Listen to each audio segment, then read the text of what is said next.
I'm a New Zealander who lives in the East Riding of Yorkshire in the United Kingdom, and this is my podcast about my handmade life. You can find me on Instagram as Louleigh_, and on Ravelry as Louleigh, and I also sell knitting cases and notions cases, knitting needle cases on Etsy as Shop Louleigh, but you can find links to all of my online places at louleigh.com. And this little bloke is back. Clearly he is back into his normal fine fighting spirit and has come to join us again. If you're new to the podcast, you won't know that he likes to jump up in my lap as soon as I turn on the camera and start talking to myself. So yeah. Anyway, welcome. It's really nice to be chatting to you again and just having a little sit down and enjoying some time with you talking about my knits and my making. I have had another, I don't know, I've just been feeling a bit funny recently, and I think it's just that the weather here has changed so suddenly and dramatically. Autumn has arrived like someone sitting on, turning on a switch, and so I think my winter melancholy has just turned up in abundance really suddenly. It's just gotten a little bit darker and a little bit cooler, yeah, after that long hot summer that we had. I think I'm solar powered is the size of it. Anyway, so it's really nice to be sitting down and having a chat with you guys. In the Louleigh community, we have two sort of activities running along at the moment. The Advent mini skein swap is due for the last swap for Q4, so that we all have our Advent mini skeins ready to knit Advent projects in December. And so that will swap at the end of this month, which is September. So if you want to be part of that, you don't actually need to join in the Advent knit along or anything like that. If you just want to swap mini skeins, you are more than welcome to pop over to the swap and join in there. That will close at the end of this month. I think I already said that. Yeah, so just join in with thread, and I will pair everybody up in the first week of October, and we can all make sure that we're ready for December. Over in the group, we have already started chatting about knit 1000 grams, and this is a challenge that I started a couple of years ago when I realised that I had stashed an abundance of beautiful yarn, and I wanted to knit 1 kilo of my stash yarn before I totaled off to the Edinburgh Yarn Festival, which is in March, and I think it's about the 21st it starts this year.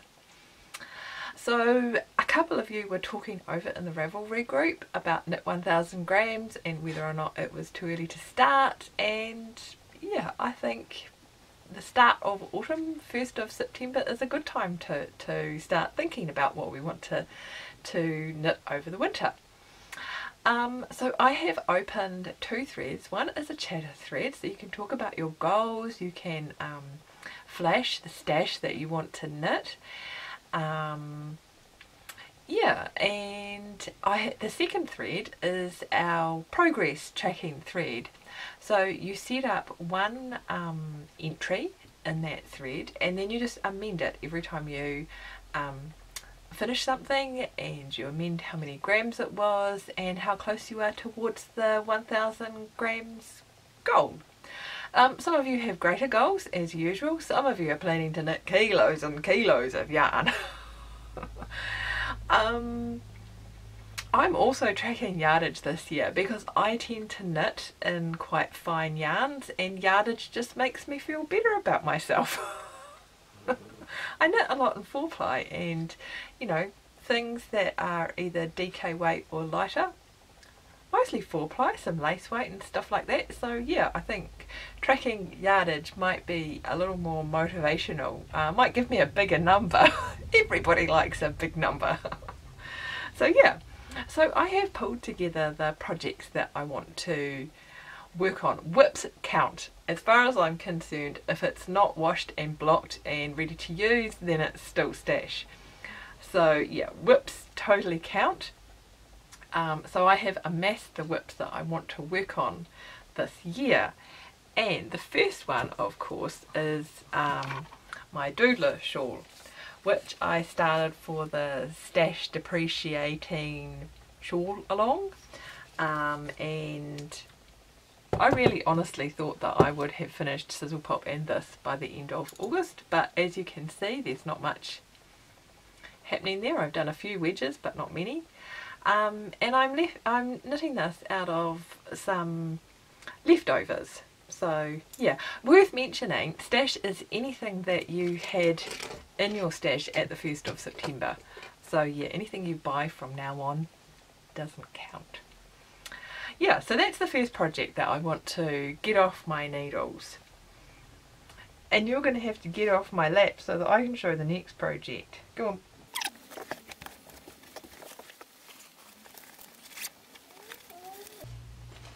So the next thing that I want to be working on is my Boverton cardigan. And I was making good progress on this. I was kind of just chugging along with it until I did the sleeve. And it is too tight in two respects. It's actually tight on my arm, and it's also kind of puckered where I've done the colour work. And I had been doing the sleeve magic loop. So what I've decided to do is to undo that, and I have ordered some long DPNs. So hopefully, I think when you magic loop, as you kind of pull around, or as the stitches come off the actual needle, it's easier to pull them tighter. I don't know if that's actually a thing, I might just be dreaming it up. Anyway, so I'm going to try using DPNs to see if it just holds my gauge open a bit more and helps me manage the floats in the back so I don't get the puckering. Yeah, so that's where I am with that one. I need to undo that sleeve and just crack on with it. I only have the sleeves and the bands to go, so that's still quite a lot of jumper to knit. But I'd really like to get that one out and finished, partly because I keep dreaming of having this ginger colour or bronzy cinnamony colour in my wardrobe. So yeah, it smells really nice and woolly, so that would be a good one to get finished as well. And of course I also want to finish Sizzle Pop, which this week I undid 10 rows and I picked up, I think it was about 10 rows, and I re-picked up all ready to go again. And so I have been working on this, and I made exactly the same mistake by doing the wrong increases at the edge here all over again. Fortunately though, I realised this when I was only sort of like one row up, so I was able to drop back, and I didn't fix it in the neatest way, but you know, it'll be okay. It is fixed, I can go forth and finish it. I don't know what's wrong with my brain and why that, I seem to have gotten up to past all the orangey bits and then started making mistakes. Maybe it's just that I thought I knew what I was doing, and the fact of the matter is that I don't. So anyway, Sizzle Pop is another project that I want to crack on with and just get finished now. I think I've said that for weeks. Probably. Anyway.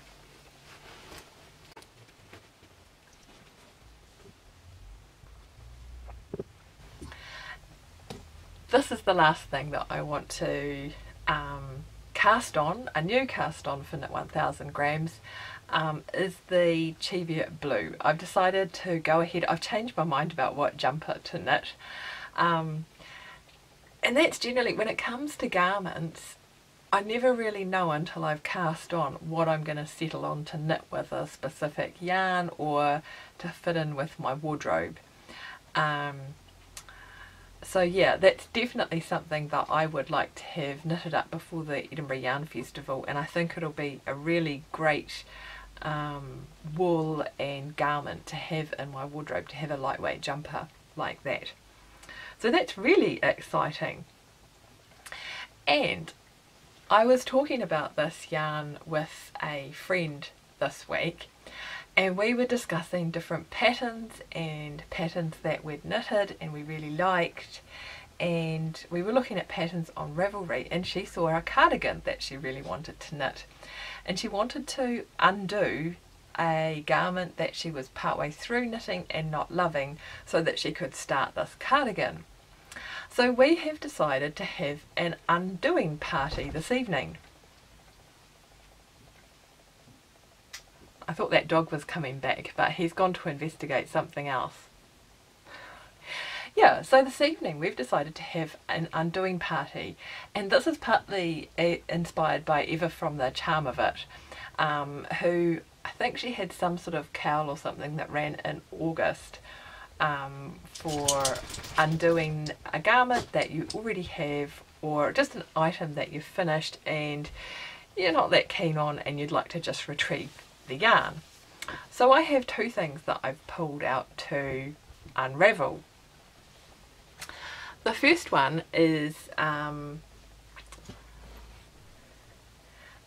my quill shawl, and this was my Shetland Wool Week souvenir project.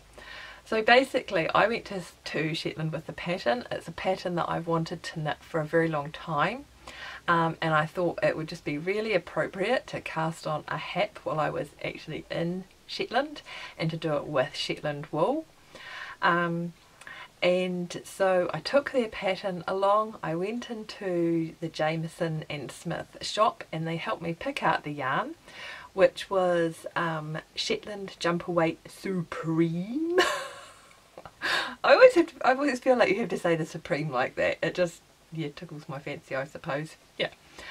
And I cast that on while I was there. But what I found is that this is kind of, the yarn is pretty much a 4-ply, a fine 4-ply, and so the fabric is in garter stitch and it's quite thick and squishy, and the actual finished hap is less than 1 metre square, and so it doesn't actually sit nicely around my shoulders and stay on well. It's something that I can wear when it's super cold, but yeah, it doesn't stay on very easily, I think, is the size of it. I just don't find it very wearable because basically it's not big enough, and the fabric is too thick to make it sit down on your neck nicely. So I've decided to undo it. I had thought about giving it away as a baby's blanket, but I don't think I know any parent that would want to hand wash something that their kid regularly sicked up on or something like that. And even as a baby's blanket, it's not really that big. So yeah, that's the first thing that I want to unravel and just retrieve the yarn. I was a bit bummed about that, but you know, because I do like the pattern, but I think I would like to knit it in a lace weight yarn and have it really fine, or knit another hap in a lace, or just knit something completely different in a lace weight yarn that was still nice and big and squishy, but yeah, not like this. So anyway, I'm really excited to retrieve that yarn and to put it back in my stash. The other thing that I want to undo, and this has been on my list of undos for quite a while, is this cardigan. This is the Before Dark cardigan by Vera Välimäki, and it is a double-breasted cardigan, and it looks really smart on. However, it's a little bit tight for me in the arms and the armpits, and it's also a very warm yarn. I used Utuku Possum Merino, which has a lovely halo to it, and so having all that wool shoved up in your armpit is a bit sweaty and unpleasant. So yeah, I also have more of this yarn, and they have discontinued the colour, which I really like. So I think if I retrieve the yarn, I'm not sure I would knit the same cardigan again, even though I quite like the style. But it would definitely be nice to get the yarn back so that I can use what I have to make a really nice new garment. Yeah. So hopefully this evening, over a bottle of wine, we shall unravel some things gleefully, gloriously. So this is the sewing segment, and I have started working on a pair of trousers, as in I've downloaded the pattern and stuck it together, which, you know, with PDF patterns is a job in itself. Yeah, so this autumn I've decided to work on trying to alter a really simple trouser pattern and adjust it so it fits me well. And I was thinking back, and I've actually made quite a few pairs of trousers for myself before, but I think I made them back in the days where I was less concerned about getting them to fit well. Yeah, and I had some quite interesting experiments with pinstripes that went on the diagonal. That was when I learnt that if you do that, the fabric rotates around your legs. So anyway, this autumn I've decided to experiment with making trousers for myself, just so I can have some really practical trousers in my wardrobe. And I have chosen the Alexandria peg-leg trousers by Named Clothing. It's a fairly simple pattern, and if I shimmy over this way, I should be able to put the pattern in here. I'm a pear shape, and all of the advice that you will find from styling gurus and on the interwebs will tell me that I should be wearing bootleg trousers. And frankly, I mean, I have a pair of bootleg trousers in my wardrobe and they look very nice on, but I find them incredibly impractical. And it's partly because to have them look good, you have to have them cut as close to the floor as you can possibly get. If they don't rest on the top of your shoes, you just look like your trousers shrunk in the wash.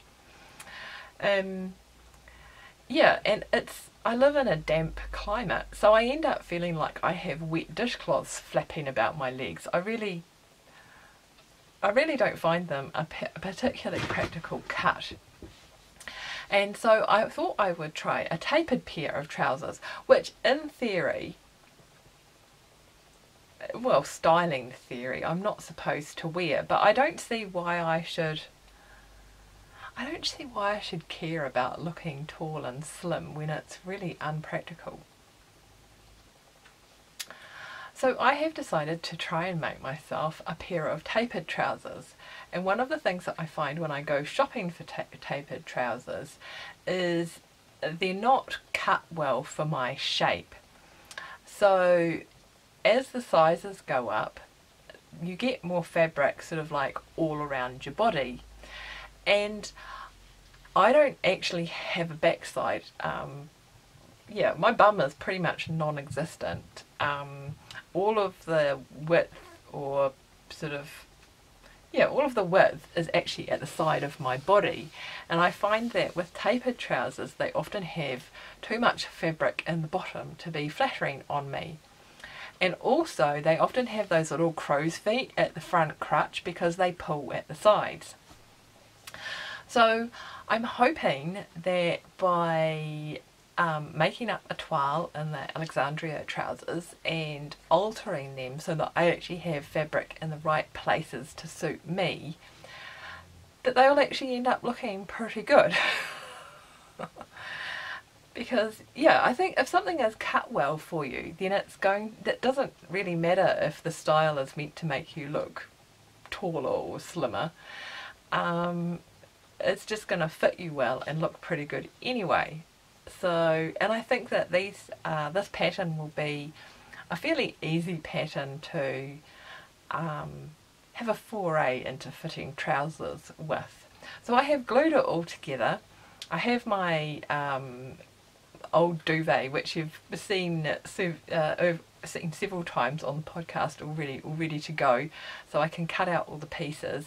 And I'm also looking forward to having a practice run, just to try things out. So for example, I've tried to do patch pockets before and not made an incredibly neat job of them, and so the toile will be a good chance for me to have a go at doing the patch pockets as well and getting that right. Yeah, what I found really interesting about this pattern when I was sticking it together actually is they've actually marked where your knee should be, and on a lot of other patterns they don't. So that's generally, I usually have to adjust for length, and the shaping in a trouser often is sort of done so your knee should fall in a specific place. So it's really handy that they've actually put that marking on there. It seems to be a thing with indie patterns though that they don't have a lot of seam allowance. So the seam allowance on this pattern is only 1 centimetre. Which means that when you're fitting, you don't have a lot of leeway. There's not much forgiveness in how much fabric you have to play with. So yeah, so that was my plan for this weekend. I'm going to get my fabric and scissors out and hopefully get those cut out and at least partly made up. There's a few things I think that I'd like to take a little bit of time over, and yeah, specifically the pockets I think. It is just an elasticated waist trouser, so there's no fly or anything fancy like that to worry about. I haven't picked out a fabric or anything for this because I want to just wear the toile for a while. I think trousers are one of those things that you never really know how comfortable they are until you've actually done a few jobs in them. You know, spent some time in the garden to see if they ride down over your butt and all that sort of stuff. So yeah, I'm going to make the toile and then just wear that around the house and see what adjustments I want to make, and then see how those adjustments work for me in terms of fit, and go from there. So that's all from me for today. I am only going to say that my focus for this week is Sizzle Pop. That's going to be back next week. Otherwise, all of my making can just go willy-nilly wherever it pleases. Yeah. I think I'm finding that I just want to sit down and work on that. I'm finding it really relaxing, and also I just do really want to get it finished now. I could be back here till the end of the month saying that I want to get Sizzle Pop, especially if I keep having to rip back. So anyway, it's been so nice to sit and have a chat with you. It's always really nice to catch up with you. Please pop over to the Ravelry group and say hi. I really enjoy chatting with you over there, and I shall see you next time. Cheerio!